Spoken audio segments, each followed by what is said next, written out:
finally getting my last August movie of the year, so September has started, with Paw Patrol the Movie. I know at the end of my Sweet Girl video I said I was going to have to watch these, all that. I changed my mind. I can't handle that. No one should handle that. I used to watch it. I'm not doing it. So, yeah, the end of that Sweet Girl video might have been funny, but also not true. So, now we've got Paw Patrol the Movie. Now, I am not a 6-year-old kid. I didn't watch the shows.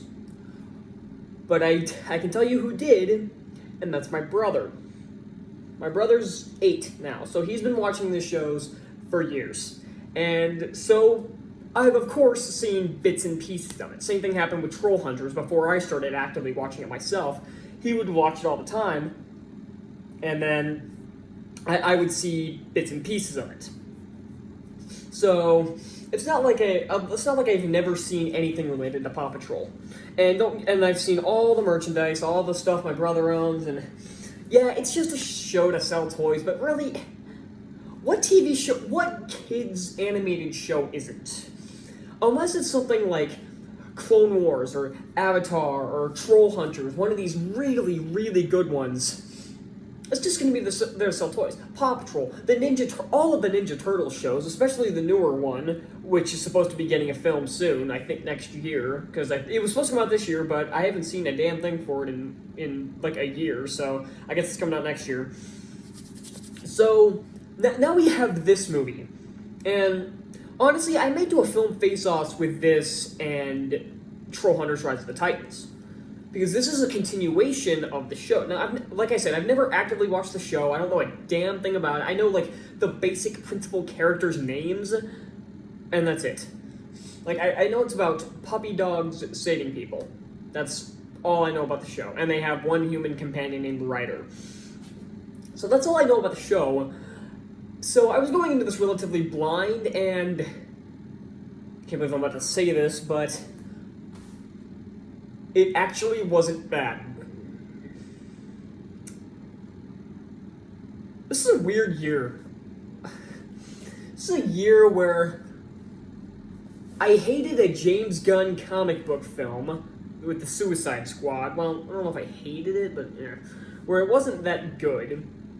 And an action movie starring Jason Momoa, which I just reviewed. Like, I'm literally, I watched the movie last night, I reviewed it this morning, and then basically right after that, I watched Paw Patrol, and now I'm reviewing it like 2 hours later.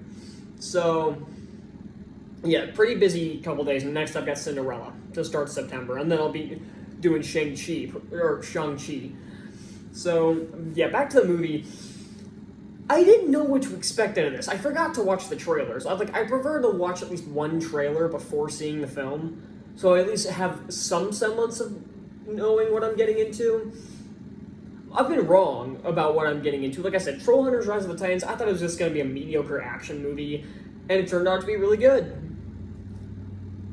This is kind of the same thing. I don't know what it is. I don't know why I like this movie as much as I did. Because the thing I thought was going to be the worst thing about it, I thought the writing for this movie would be too, what's the word I'm looking for? Childish? Yeah, that seems like the right word, but honestly, obviously, it's a G-rated movie, mostly aimed at kids under 10, so of course it's going to have some childish writing, some childish jokes, but honestly, the writing itself wasn't that bad. It had some good. There were actually plenty of jokes I actually laughed hard at.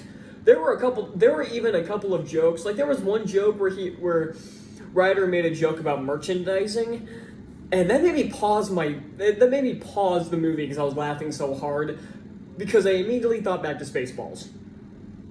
And it was such a meta joke, and it was acknowledging that, yeah, this show is basically just pitch for merchandising. I had to pause the movie. I laughed so hard at that. There were a lot of jokes, especially early on. There were a lot of really good jokes to this movie, and honestly, when it comes to the actual story, again, for what this movie is, it's not bad. It's actually a pretty decent one. It's what's it, Mayor Dillinger? I can't even remember the guy's name anymore. He's kind of a forgettable villain, but he's becoming the mayor of Adventure City. Okay, so and the Paw Patrol like goes to Adventure City, basically takes new refuge there with this new tower, looks exactly like the old one, just with slight modifications. And speaking of modifications, I'll get to that in a bit. So, and then we learn that Chase, who's, I guess, the leader of the pups, because Ryder's technically the leader of the pups, Chase is obviously the leader. So, and we learn that Chase has a history here because this is where he was abandoned and found by Ryder.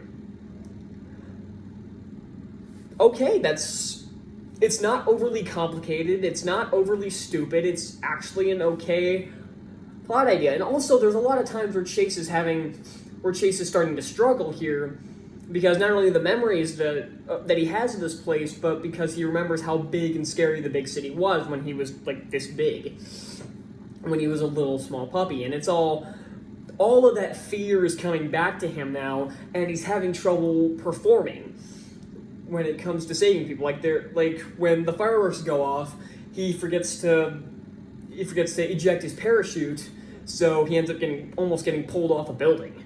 And then later on, when there are people stuck on this upside down subway because of some like loop-de-loop roller coaster thing the mayor built up, don't ask, it's kind of dumb. But he shoots not a grappling hook, a zip line across, and then all of a sudden the fear just like overtakes him and he's not able to do it, and somebody else has to do it. Okay, the conflict here that he actually has is actually realistic, and I do like that he's not having to be talked up like every single time. He's not having to be forced to go or having to get some kind of motivational speech to go, kind of like something like the Flash does constantly. He's willing to go and do this stuff even though he's struggling, at which point Ryder has to bench him. And then, of course, Chase gets kidnapped by the two minions, by the villain's minions, and eventually that just kind of leads into the final battle. This is a pretty short movie. It's less than an hour and a half. I think in total it's about an hour and 25, something like that. It's like 75 minutes, or 85 minutes. It's a nice breezy 85 minutes, too, I'm not gonna lie. But yeah, the animation for this was, you can tell they had a bigger budget here, similar to what I said about Rise of the Titans, where the show had good animation. Like this one, the show's animation is okay, it's Nickelodeon, it's not that great, but you can tell they really upped the animation budget for this, because this one actually got a theatrical release, unlike Rise of the Titans, which went straight to Netflix, because, well, Netflix owns that damn property, so they couldn't put it in the theaters if they tried. But this one got a theatrical release, and surprisingly, it's actually doing pretty well at the box office. So you can tell they had to up the animation budget, and it looks really good, actually. And speaking of which, they updated, like, they gave the team, like, new suits and, like, new vehicles for the city, and it's all, like, this kind of, like, armored stuff, and it actually looks kind of cool. Unlike something like the Flash's suit from Justice League, where they put armor on it because it's Zack Snyder and he wants everything to look as dumb as possible, because he has to, we're so gritty here. He's got the Flash's armor on instead of, like, spandex or whatever. Big fucking whoop. Here, these armors actually have a use, because at some point Chase, like, uses his new car to, because, like, when the fireworks are, like, going crazy, or like they're like, because he like sets off all of them at once, the villain does, and they start just shooting up all over the place. Chase puts up like a metal shield around it, like the car kind of like expand into a shield, and the firework like bounces off it. And that was actually kind of cool. That being said, I've been singing praises about this film for approximately nearly 10 minutes by this point. Good lord. There are problems. One, while I do like that there's no twist villain here, thank God, and I do kind of miss the over-the-top villains, kind of like in this one, like you would have seen in the Disney Renaissance, like Gaston, Jafar, Scar, Ursula, all of those, or Hades, all those great villains.